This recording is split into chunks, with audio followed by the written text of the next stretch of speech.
Ballots for Denver's runoff election are out in the mail right now. Voters will have until June 6th to pick the next mayor and several city council members. You can fill out your ballot and mail it back or put it in one of the 24-hour drop boxes. This is the first open mayoral race in 12 years. Kelly Brough and Mike Johnston made the runoff from a crowded field of 16 candidates, now down to 2. You can watch Brough and Johnston debate on Channel 20 tonight. Kyle Clark, Marshall Zellinger, and Anusha Roy will be moderating that debate. It starts at 7 p.m. on Channel 20. Or you can stream it live on 9news.com or 9 News Plus. And then tomorrow, Anusha will join us on 9 News Mornings to break everything down. Right now, the number of migrants at the southern border is down 50% since the Title 42 restriction ended last week. But the number of people in Border Patrol custody is up, and holding facilities are getting to be overcrowded. Here in Denver, the number of migrants arriving every day seems to be leveling off. Yesterday, 154 people came to the city. That's about 100 fewer than the peak last week. But the city's resources are still stretched pretty thin, and leaders are relying on nonprofits as well as other organizations to help.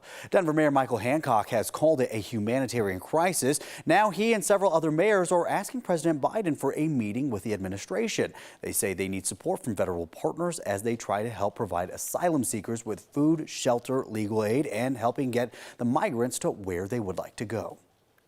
And so we can sit and be very specific with him on what we need to help our cities deal with this influx of migrants, and particularly as he continues to try to communicate with Congress about what they need to do to step up to the responsibility of federal government on this issue. In the meantime, charities and nonprofits are stepping in to help. If you're looking for ways to help, we do have a list of resources on our website, 9news.com.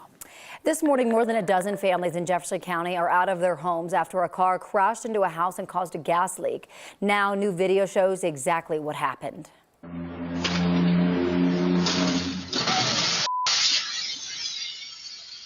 So scary. This is just north of Chatfield State Park.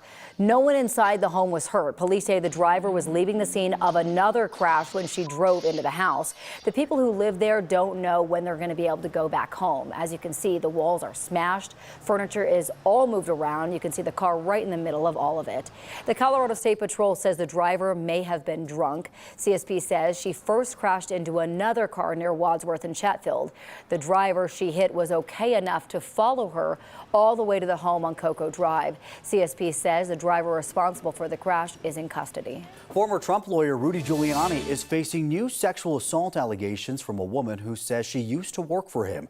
The 70-page long lawsuit says he demanded sexual favors, sexually assaulted her, and refused to pay her. It also says Giuliani talked about plans to overturn the 2020 election and said he was selling presidential pardons. The lawsuit did not suggest that any pardons were actually sold. Giuliani denies all of these allegations.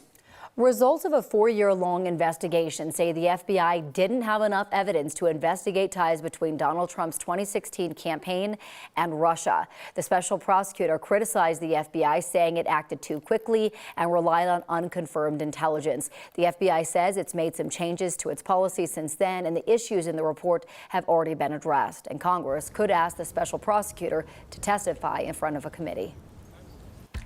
And one thing you want to know about the weather today, more sunshine and warmer temperatures. We'll be in the 70s to near 80 degrees with a few afternoon showers and storms. And tomorrow, pretty much more of the same. Ed, thank you. Been a busy morning on the roads already. We are still following this eastbound I-70 crash involving a semi-truck in the area of 32nd this morning. Pretty crazy as Sky 9 is over. You can see the semi went up over that concrete median wall.